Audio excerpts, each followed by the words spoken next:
It's time for the Unexplained News.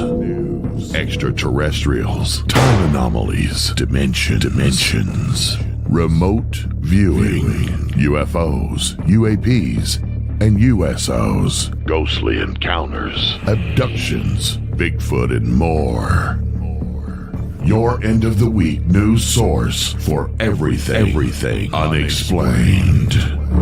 Here is your host for the Unexplained News podcast, Margie K.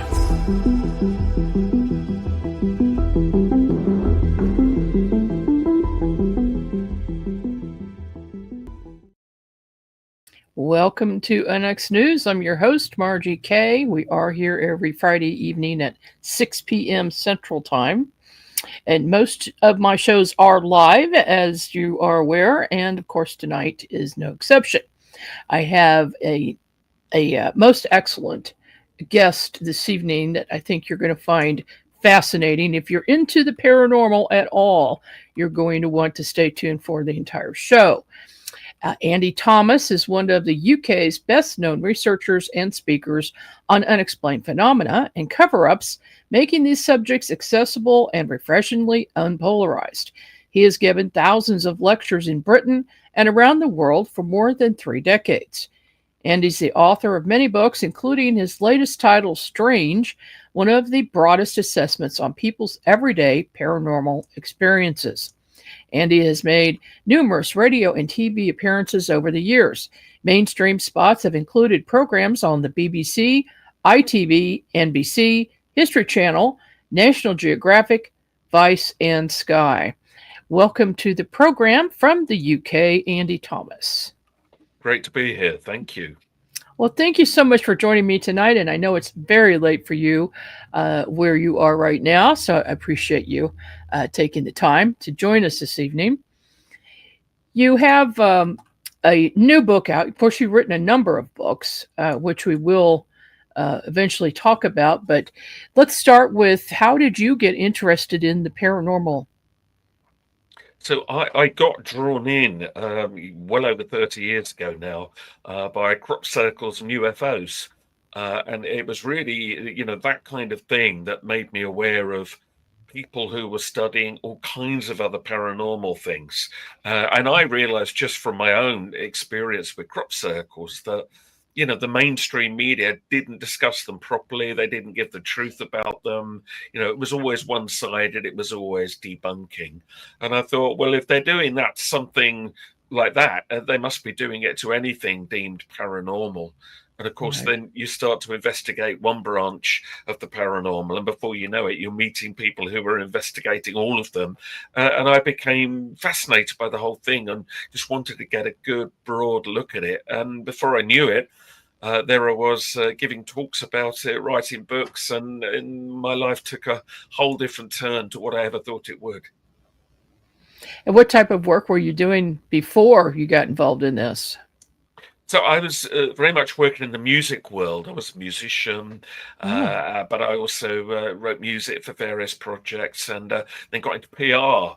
So that was the world I was in. And then suddenly along came crop circles and everything that then followed from that. And yeah, it opened doors and made me realize that the world that we live in is actually far more interesting than many people would have us believe. And, my mission, if you like, has always been to show other people that there is something going on here that, we do need to talk about much more. And yet most people shy away from it, or we're told there's nothing there to see and we shouldn't worry about it. But I've discovered there is something to see, and we should not worry about it, but we should be aware of it. And I think really investigate anything that shines a whole new light on the way the universe works. Indeed. And you mentioned that you're a musician. I've found that there are many people who are involved in paranormal investigations, or authors or podcasters who are musicians. I wonder why that is. Do you have any ideas? Yeah, my guess there would be that it's quite a creative thing to be a musician, and if you're creative, you should be open to new imaginings, and you are in some way more open to what's around you. That's certainly true of many of the musicians I've worked with. So yeah, then if you're open to things like the paranormal, of course, you're going to be looking at things. You want that inspiration. You want to create in different ways, and now, I create by writing, and I create by giving presentations and trying to make this whole world of the strange, hence the book title, accessible to people. Because I'm very aware that some people, they're a bit afraid to go near it.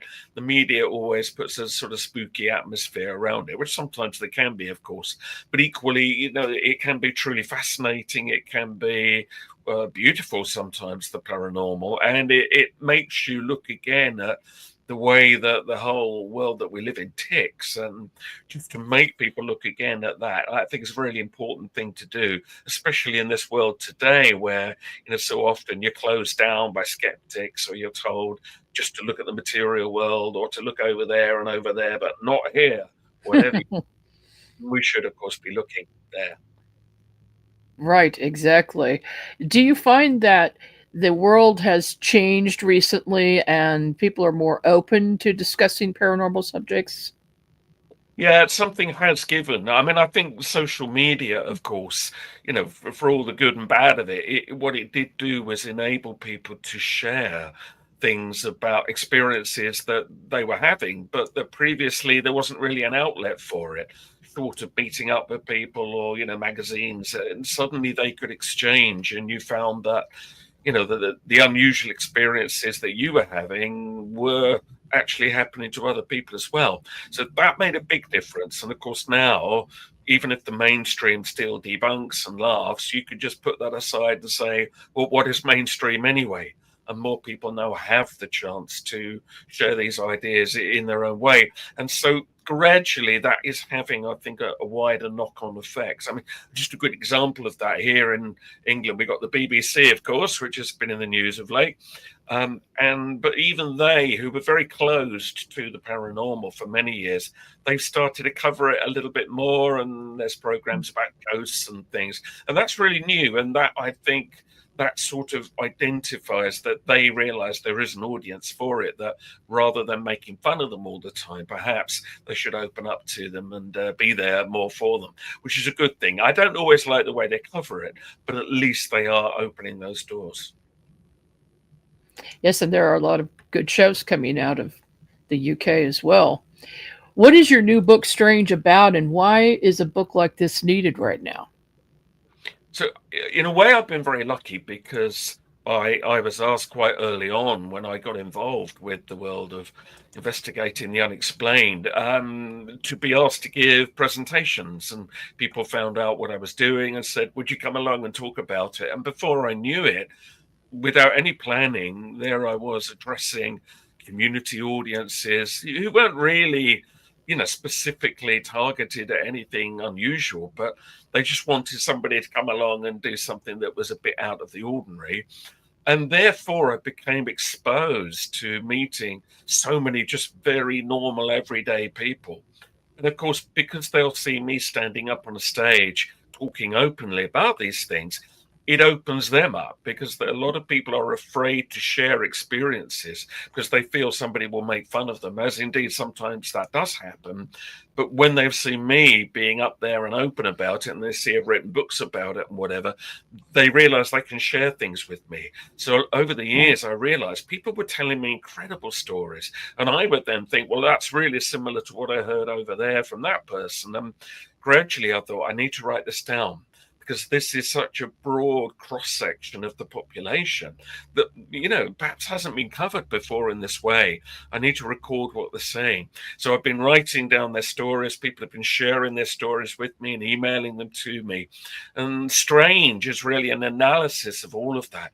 It's showing that everyday, really normal people with no interest in this are still having very, very extraordinary experiences. And I thought trying to make people look at that, to get that conversation going, was a really crucial thing to do. So it's a way of looking at what is happening here, what does this mean, and hopefully encouraging other people to share their experiences. You've got quite a few stories about people's experiences, their personal experiences. What are some regarding ghosts or UFOs or psychic experiences that you can tell us a little bit about tonight? Yes, I mean, the book, so it's split into a number of categories, but what you realize as the book goes on is that they actually link together, perhaps more than you might think. So I kind of go Yes. to begin with in order of what people tend to speak about the most. And ghosts would certainly be very much at the top of that list. So many people are having ghost experiences of different kinds. Now, some, it might be an apparition that comes out of nowhere. They'll see somebody walk through a wall. I've had a number of people who are couples or groups of people who've all seen the same thing at the same time. So it's not just a hallucination, which is what we're normally told. But then, of course, you get other people who will have interaction with people that they knew, often loved ones, relatives, or whatever, who passed on, and often fairly recently, and they've come back. And they've had conversations with the people that are remaining here, and they are extraordinary. And that to me is often comforting. And the people that describe those experiences say, it was actually a beautiful thing. It wasn't a scary experience. So there's a number of different kinds, whereas there are some, of course, ghost experiences which are more scary, and then you do get spirits which do seem to be a bit mischievous and darker. So all sides of that are reflected in the book, but then you start to realize, but there's also out-of-body experiences and there's near-death experiences, and you think, well, they are related, because like an out-of-body experience in a way it's a way of being a ghost without actually being dead.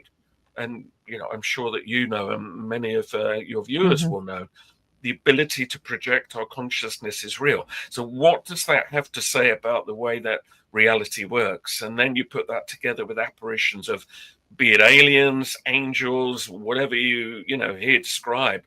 Maybe what it all says to us, and the book gets to this conclusion, is that the world is leaky. The universe doesn't run from A to B. Time and space is a very strange thing.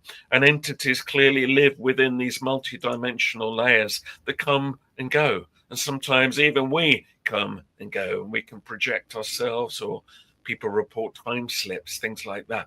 So to put that all together and realize that what looks like separate phenomena actually isn't, and it's probably much more related than we know. I think that's a very important thing to do now when people are beginning to look at these things far more holistically.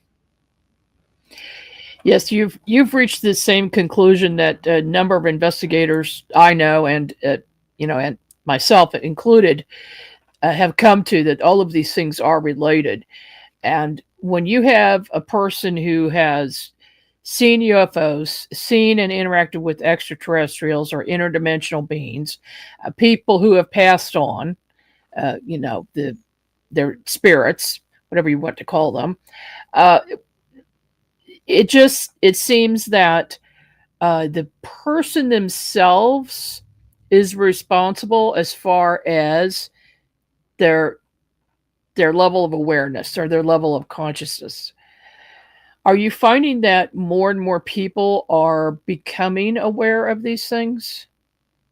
I think so. And I mean, what I think is becoming clear too is, so, we will talk about a place that attracts strange phenomena, whether it be ghosts or aliens, or, the whole Skinwalker Ranch type phenomenon where odd things seem to come and go in certain places. You have that, and that's recognized. But you also have people who are themselves, it would seem, portals. And I write about this in the book, that they seem to attract phenomena to them. Maybe because they are on some frequency level that, it is very open to that. And so you get tales, and there are some of these in the book, where somebody will have a lot, say, of ghost experiences or poltergeists in one house. They move homes and they think, great, I've left all of that behind. And then it starts up again where they go, because being carried by them, really, rather than just the space, although spaces can also be portals as well. And when you start to chat with people and say, this is perhaps the lucky gift that I've been given to have such exposure to so many different people, you realize that this is now happening either more and more, or more and more people are beginning to open up about it. And I think now that we live in a world where, we're continually told by scientists even, it's multidimensional. Look at quantum research. Things are entangled. They're saying that on one level, and on the other level, they don't want to acknowledge the paranormal, which is probably explained by many of those things. But others are, and they're saying, well, hang on a minute, maybe that explains what's happened to me. And so they're beginning to open up, I think, more than they did. And I really hope that will happen more and more. Do you have any stories in your book about time slips or time anomalies? Can you share one with us?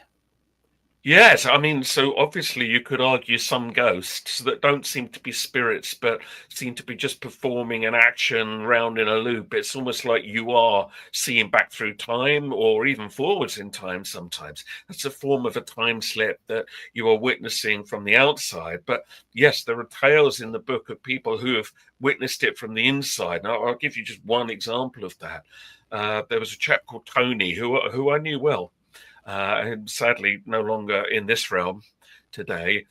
He used to drive a van around London. This was several decades ago now. And there was an area he knew, and he just drove down there to make one of his deliveries. When, as he drove and he was looking around, he thought, what's going on? It's like they're filming some old film or something. And people walking around him were in like old dress, like early 1900s. And there were very old cars there, and there were horses going through the streets. And he thought, they must be filming something. But then the more he looked, the more he realized what had happened was everything had changed. He had literally somehow gone back through time. And he got this really weird feeling. He wanted to get out of the car and explore it, as you probably would. But he also knew in his core, if he got out of the car, he would be trapped back in that early time. So he had to force himself to just sit there. And then as he watched, it all just faded away and just went back to the normal modern world again around him. And he swore by that. And I've heard other people describing similar things, walking around, and suddenly the environment they're in, it's like they're seeing it as it was, or experiencing it, not just seeing it as it was long ago. So these things do happen. And that's just one good example of that. And again, what it says is that, time and space, it's a leaky phenomenon. It doesn't always work the way that we think. It makes you wonder about all of these missing people all over the world who have just suddenly disappeared. They've left behind all their belongings, and they're just gone. It makes you wonder if they have slipped into a portal of some type, and they're still alive, but they're in a different time. It can't be ruled out. I mean, obviously, sometimes there's darker options as to what's happened to them, but also for those that see strange creatures. So we mentioned Skinwalker Ranch, and a strange creature seemed to come and go there. But then you get sightings of Bigfoot or the Sasquatch or the Yeti or whatever, but nobody can ever seem to find where they live or their lair in any provable way. But maybe we're looking in the wrong dimension. If they have the ability to cross dimensions, maybe this isn't where they live, and sometimes we see them come through here. And that may well be true of a number of entities that people see. And again, whether it be creatures, angels, aliens, whatever it is, ghosts, in a way, what you're looking at are beings that just cross dimensions, and we give them labels. And sometimes they may well be all the things people say they are, but equally they might be labels that we give them because we don't really understand what we're seeing. But we know there are other realms. Those that do astral projection have described being able to go to these other realms.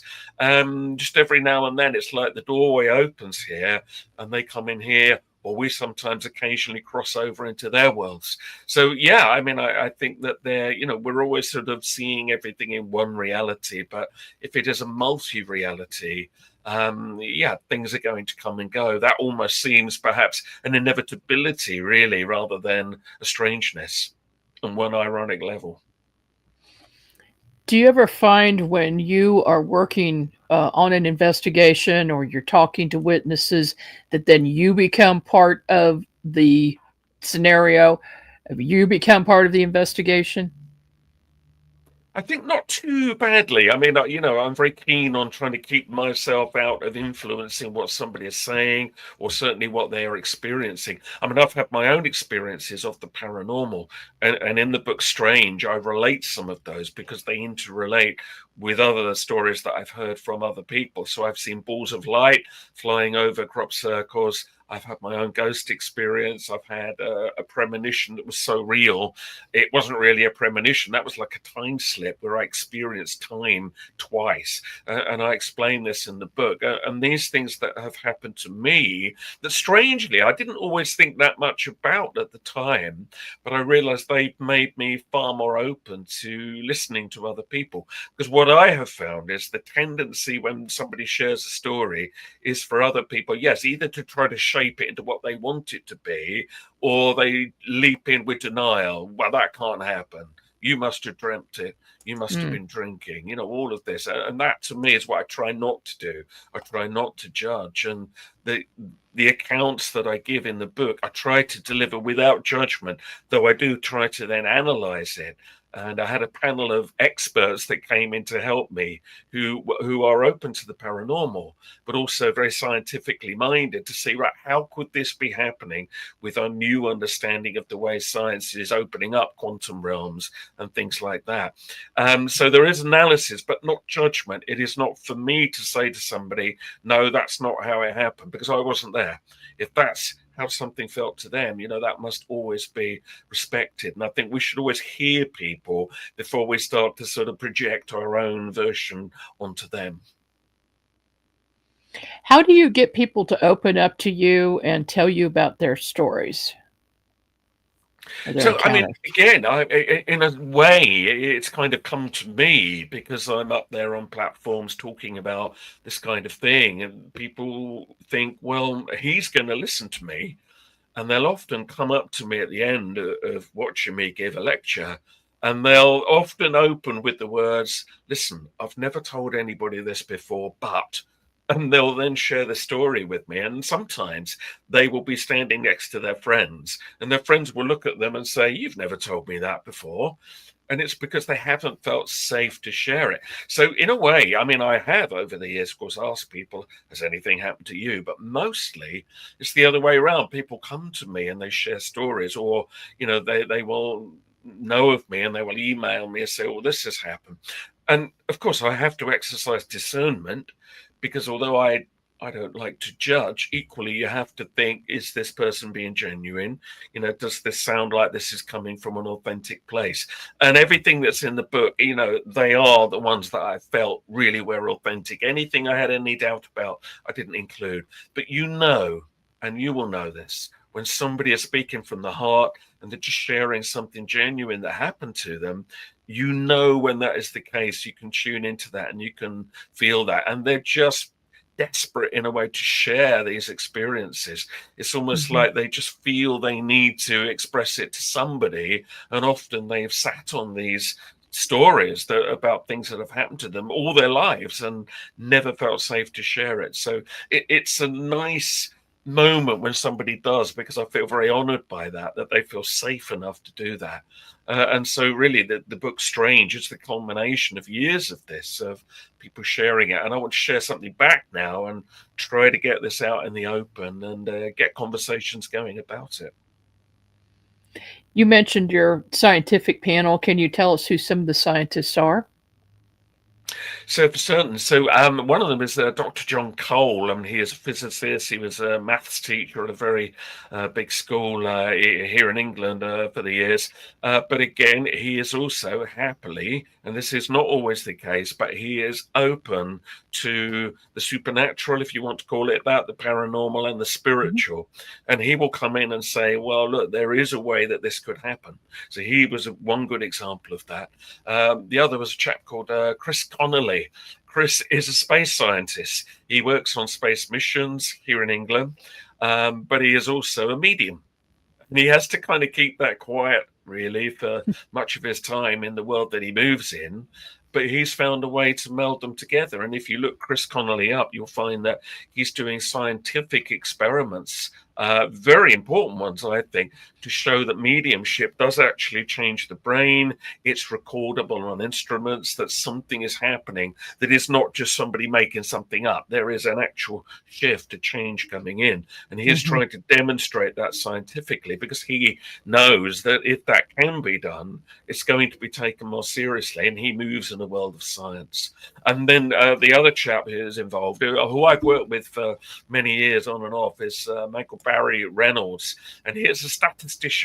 He wants data, he wants facts, he wants numbers, but even he can see there's something going on in certain realms. And, you know, he's a very good person. If you want to understand something as a chart, or say, well, you know, what do you think's going on here? He will analyze it. But again, he won't judge it. He will not debunk it. He'll look at it in the face, as it were, and give you some good feedback. So I thought it was very important that it wasn't just me giving my opinion, that I had some other views in there too. And that's sort of woven in to the narrative of the book. That sounds really good. Sounds very interesting. I ordered my copy today at Amazon, so you. I will get it later. And but I'm very interested in reading it. We are on a break, and we'll be back right after these messages.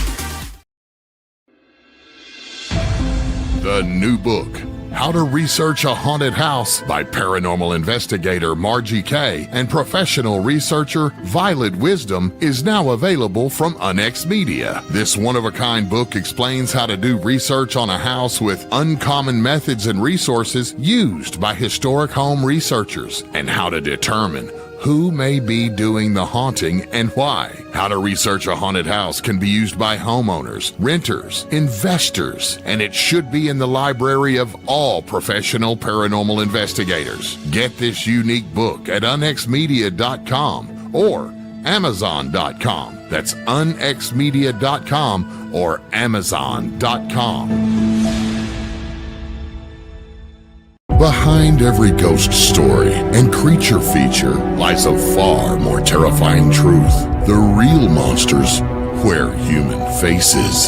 In the chilling book, All Monsters Are Human, from Derek Smith, 10 Twisted Tales expose the darkest parts of the human soul. From killers hiding in plain sight to obsessions turned deadly. Each story invites you to step into a shadowed world where morality unravels, and the only thing more terrifying than what lurks in the dark is who. These aren't just horror stories. They're reflections of ourselves, showing what happens when fear, rage, guilt, and desire take control. Visit unexmedia.com for more information on All Monsters Are Human from Derek Smith. And you can purchase them at amazon.com from unexmedia.com.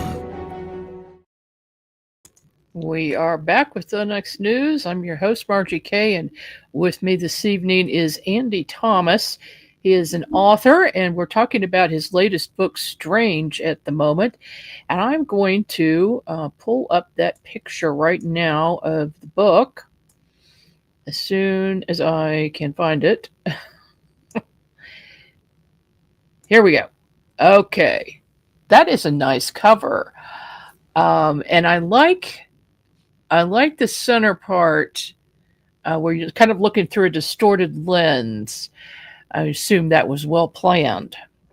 Well, if you look carefully, so there's a fisheye lens, and you've got just normal people walking around either side, and yet manifesting in the middle. When you look closely, it's this sort of ghostly figure. Could be a ghost, could be an alien coming from a portal, from a doorway, Mm-hmm. and it's just making the point, really, as the book does. This is going on in the world in which we live, and it's actually going on more than people think. So it's a very subtle way of showing that, and yet most people are not aware. Only sometimes do they suddenly become aware of the strange that walks among us. And the ones that do, it does often change them very profoundly.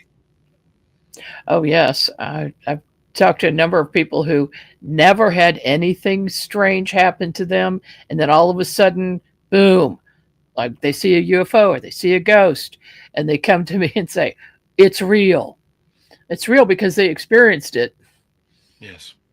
Yeah. Well, it's a funny thing because also you have some people that it changes them. Although I've also met some people who will insist they are skeptics and say they don't believe in these things, but they will still tell you about the ghost or the UFO that they saw. Yeah. And Yeah. it's like it's a strange that again there's that denial. They that part of them that can't accept that it's real because that might then mean changing their view of the world around them.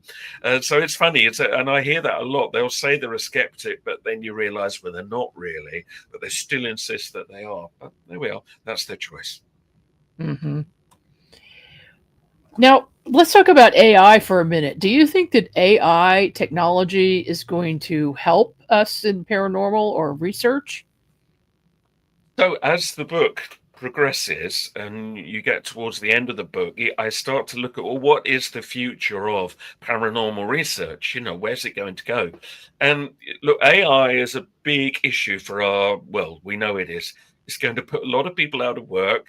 It's going to present a lot of issues. It will also do some wonderful things. So, like anything, it's its dreams and nightmares coming up. But one thing it could be useful for, because it analyzes data very well, and when quantum computing becomes more available, which we think it will, which is much faster, it gives incredible powers of calculation that we've never been able to have until now. It might well start to look at the paranormal. It might start to think, well, hang on, I'm going to go beyond those that say it doesn't exist, and I will just look at the data when it gets a bit more intelligent and a bit more correct than it is at the moment. And it might start to consider ways in which the universe could produce the phenomena that we see in a way that is not loaded with denial. And it might even, in due course, come up with ways in which this could be explained. And who knows, might even learn to open doorways to it to actually trigger it.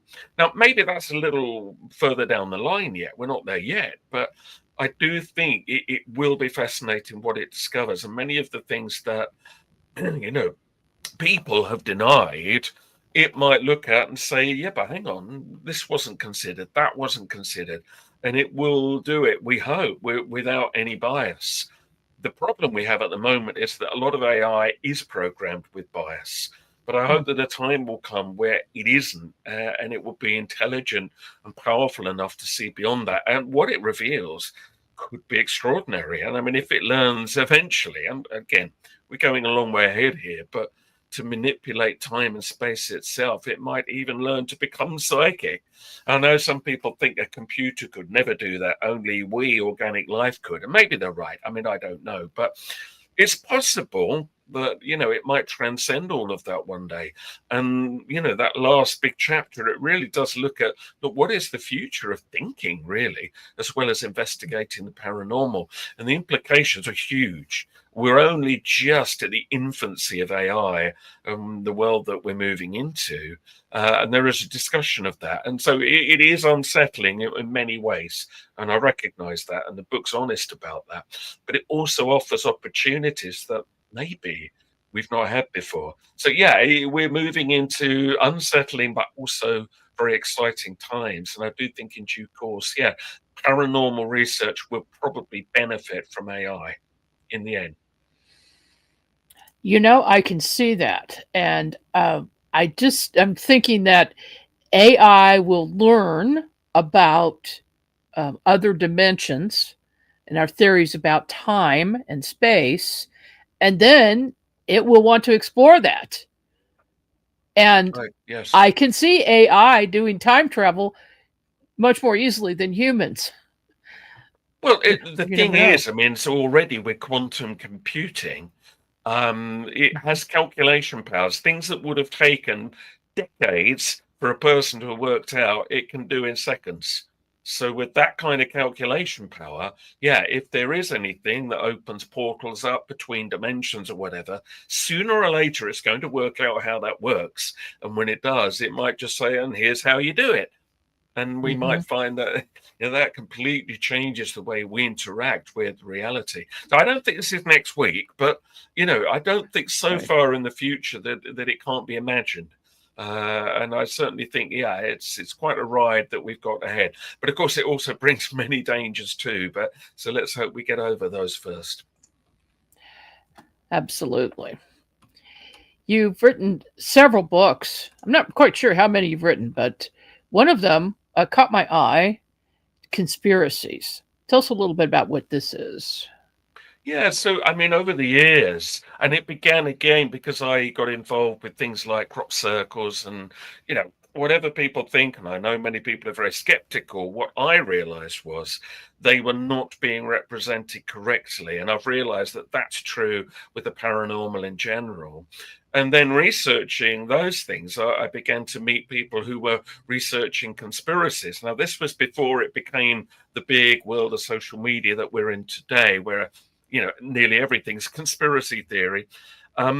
And I realized, well, they also are probably being misrepresented. The problem that we have is that everything is loaded. Everybody wants to load the dice to make you think this or make you think that.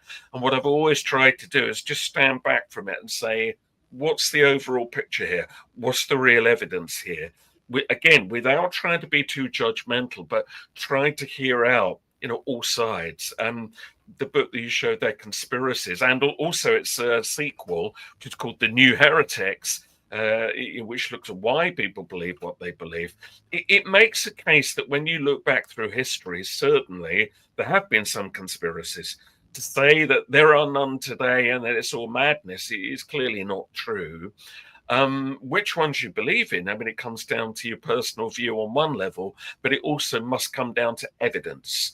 And putting something out there on social media just because that's what you believe, well, that's fine on one level, but if you have no evidence to back it up and you don't have a constructive debate about why you believe that, you're kind of not really helping the situation, and it just causes more confusion. But what the book tries to do is say, here's the pattern of history. This is where conspiracies have occurred. This clearly is not being accurately represented today. What does this mean? And ultimately, it leaves the reader to make their own minds up. However, it does make clear that just to dismiss talk of cover-ups and conspiracies is, I think, an unwise thing to do, because sometimes there is a truth to it. And again, what I'm always trying to do is to open up conversations and allow these things to be discussed rather than closing them down. What are some of the conspiracies that you covered in that book? So we covered some classic ones. I mean, the obvious one being like, did we really go to the moon? And some controversial ones, of course, like 9/11 and all of that. And again, what I'm trying to do is not judge, but say, here's the arguments. Is there any validity to some of these arguments? And certainly some are. I mean, if you just take the moon landings, did we go to the moon? I don't know. I wasn't there. I hope we did, because it seemed quite exciting at the time when I was young and growing up. However, are there some issues around the evidence? And when you ask that question, the answer does seem to be yes. And, I think there are debates you can have about some of the imagery that we are told is taken on the moon. There are anomalies that are quite hard to explain. But equally, I'm very aware that it has been made a joke. And, Kim Kardashian was talking about it recently. And then people laugh it all off. And I'm always trying to separate that and say, okay, but what's the reality here? Many of us of certain generations, less so with younger people now, we have an emotional attachment to something like the moon landings. In a time of upheaval, it seemed like a positive, good thing that we were doing. when you just detach from that and look at the evidence, you discover, yeah, there are grounds to doubt. And quite a lot of people are now beginning to say, though not the media over here, but I don't know what it's like in America, why is it so hard to go back to the moon? Like the Artemis project seems to keep meeting, struggle after struggle, block after block, delay after. You think, well, it all seems so easy in the 1970s, can't we just use that technology? And that's the question that I think isn't unreasonable to ask. And maybe now they're just being a lot more safer than they would have been back then. But it's understandable why some people get a little bit dubious. And I mean, many polls, if you look at what people believe, I mean, some polls have put it that more than 50% of the world doesn't believe the official story about the moon landings. And what that says to me is whether we went or didn't go, that's quite an important thing to acknowledge. Where is that doubt coming from? Is it just fed by misinformation, or are there grounds for discussion here? And that's what I'm trying to do always, is say, well, what is the ground for discussion? Then make your own mind up, but let's have a look at it. Let's not just put a block on it. And that's what a lot of people try to do in the mainstream. And of course, that doesn't make talk of conspiracies go away. It makes it worse. And those that believe in them will say, they're not representing me correctly. I must be right. And that's why they're trying to stop me, which, of course, in itself is not necessarily a good judgment, but that's the way it works. So it's trying to get around that, because at the moment, polarization, as you know, is one of the big problems of our time. And it is possible to avoid it. It's not fashionable to avoid it, but I think until we do learn to do that, we're not going to get that much further forward, sadly. Yeah, interesting stuff. I can't wait to read that one either. And then I saw that you wrote a book called Christmas, A Short History from Solstice to Santa, which I think is really important because I don't think people really know the history of the holiday. And here, apparently, that is what you have done. And so tell us a little bit about that. Yeah, it's funny because some people say, how does Christmas connect with the paranormal and talking about cover-ups? But to me, I just follow lines of inquiry that just feel natural to me. And I always loved Christmas, but I was always fascinated, because I just am, about where does it all come from? And again, putting aside the dogma and what you're told to believe, what actually is the evidence for why we do what we do at Christmas? And the book is very much celebration of it. And what you discover is that it's layered. Lots of people have their own interpretation of what you should celebrate at Christmas. But in the end, when you look back at like the earlier big traditions and festivals that came before we called it Christmas, the winter solstice celebrations, a lot of different celebrations of light in the darkness around the world, you realize that it all means the same thing. In essence, you are celebrating light and the return of light in whatever way, whether that be celebrating the birth of a Messiah or the return of the sun to full strength or whatever. But the other thing you realize is that many of the traditions that we have are rooted in really ancient stuff, really old rituals that go back a very, very long way into Egyptian mythology, Norse mythology. But then the other thing, and this book brings it out, that I think a lot of people don't realize, is that some would argue today that Christmas is a bit of a, opium for the people, just a way of keeping them distracted for a few days. But actually, Christmas has long been seen as radical. And a lot of people have tried to stop Christmas. So the Pilgrim Fathers, when they arrived over where you are, of course, would not celebrate Christmas because they were very much more of the Puritan mindset, and they didn't believe you should celebrate Christmas. And over here, we had the English Civil Wars, and we eventually wound up under the rule of a Puritan called Oliver Cromwell, rather famously, and they actually banned Christmas. So I think we here were the first sort of nation to completely ban Christmas, and Scotland did as well. And then when you look back at that and you see the fight people had to start celebrating Christmas again, and how long it took to come back to full strength, that you begin to appreciate it, and you think, okay, maybe there is something worth doing here. It was worth fighting for, and many people had to bring Christmas back. And it makes you, I think, take it less for granted. And when you see where it's all come from and coming up to modern times and all the kind of different things that make it what it is, it's far more interesting than people think it is. And what it does for me is think, this is worth celebrating. I mean, celebrate whatever version you want, but it's still worth doing, because I think we've got very cynical about things like that. And that seems a shame to me, in a world that, as we know, is pretty dark sometimes. Just to stop and celebrate light in whatever way works for you, I think is a crucial thing to do. Very good. Sounds fascinating. And then I wanted to bring this one up, an introduction to crop circles, and you've written one or two more about crop circles as well. Is that right? Yeah, I have. So, I mean, this book, I stand by it very much, but it's very much the shorter version of an earlier, much longer book I wrote called Vital Signs. So Vital Signs is still out there somewhere. And what I was trying to do with that, and here in a more compact form in the introduction book, is, again, just to say to people, look, here's the debates, the arguments about crop circles. Here's what's actually happened, not what the skeptics tell you have happened. Because if you go onto Wikipedia, you would absolutely assume they were all made by people. They were all invented by two elderly men in 1990. And of course, it's just not that straightforward. And crop circles go back centuries. And there's records going back to the 1930s and photographs. And, I know we've talked about having a whole program about crop circles, so maybe we should do that. But, what these books do, and that book especially, is just to say, look, here's why the debate about crop circles has never really gone away. Because we all know some are man-made. Everybody gets that. Does that explain the whole thing? No. And there's too much evidence. There's too much eyewitness testimony. People who've watched crop circles appearing within seconds. There's biological anomalies in some of them. There's incredible geometry. Strange lights get seen in and around them. And again, I've been working with this for 34 years now. And what I've realized is crop circles are not straightforward. A lot of people think there's going to be an easy answer. And maybe I thought that when I first began, and I now know it's not easy.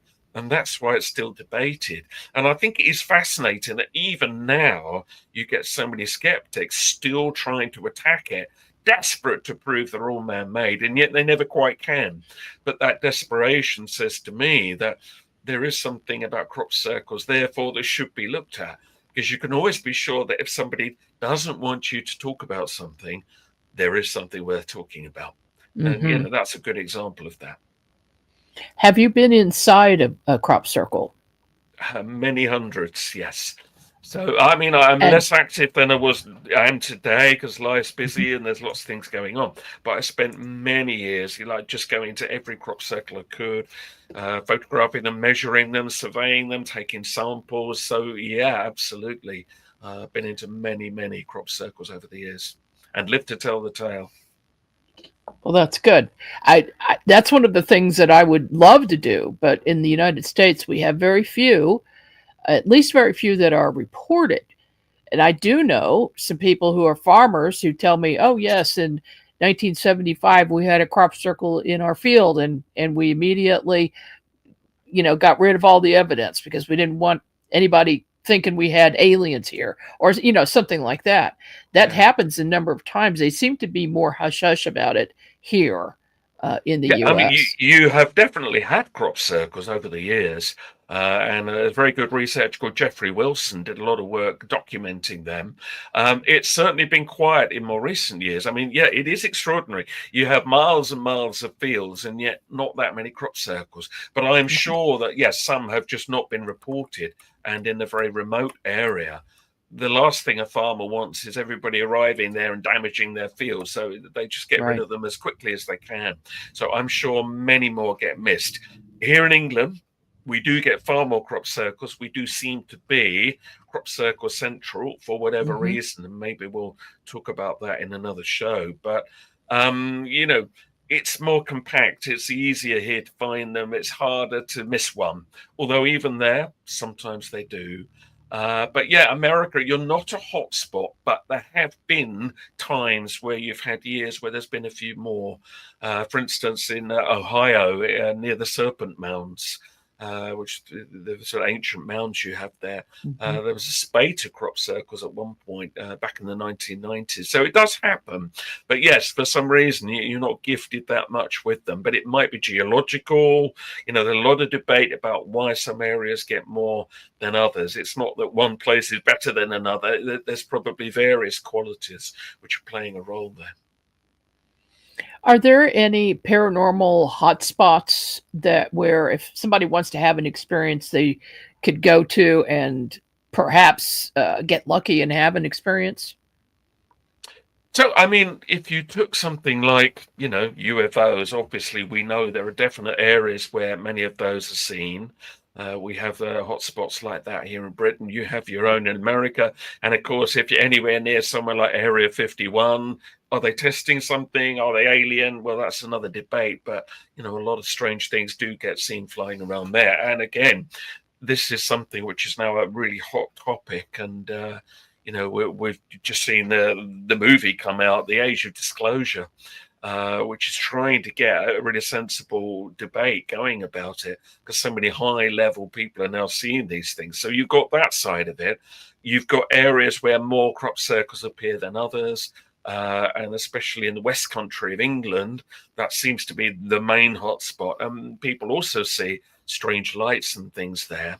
But in terms of other phenomena like ghosts, interestingly, and the Strange book discusses this, where there has been a lot of death, sadly, perhaps obviously, but that's often where you get a lot of ghosts. So battlefields would be a good example of that. And the Battle of Gettysburg in the American Civil War, is it just tourist spin? I don't know. But there's so many accounts of people who've been in the area today who've heard cries of, shouting and death and not very nice things. It's almost like battlefields, they leave a scar in time and space. And sometimes the doorway opens up and you hear it. Same with big train crashes or other disasters. So, yeah, if there's anywhere like that and you're desperate to see a ghost or hear something strange, you could do worse than start there. But, there's obviously a disturbing element to that.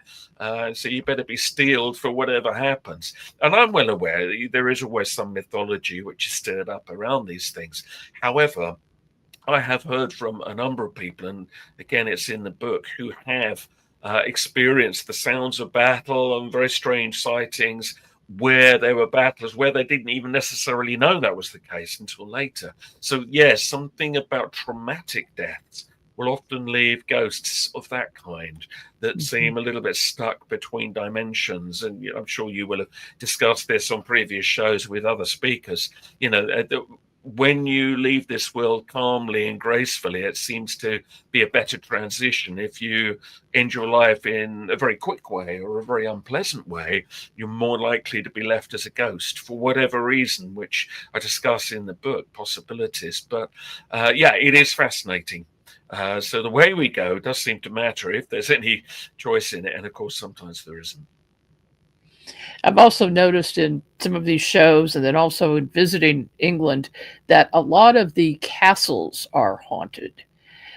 And I suppose that would be expected given the many generations that they've been around, many hundreds of years, that things have gone on there, battles or people just dying on site. Have you been to many of the castles?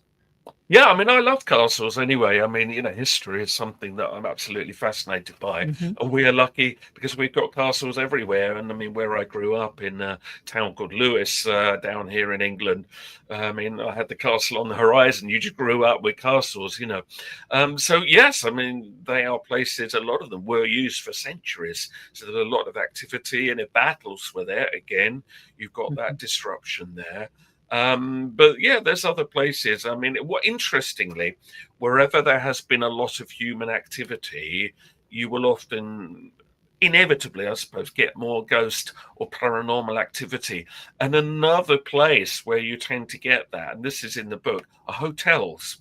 And obviously, especially older hotels. You know, a lot of human dramas play out in hotels, good and bad, Yeah. and it seems to disrupt the energy, call it what you will there.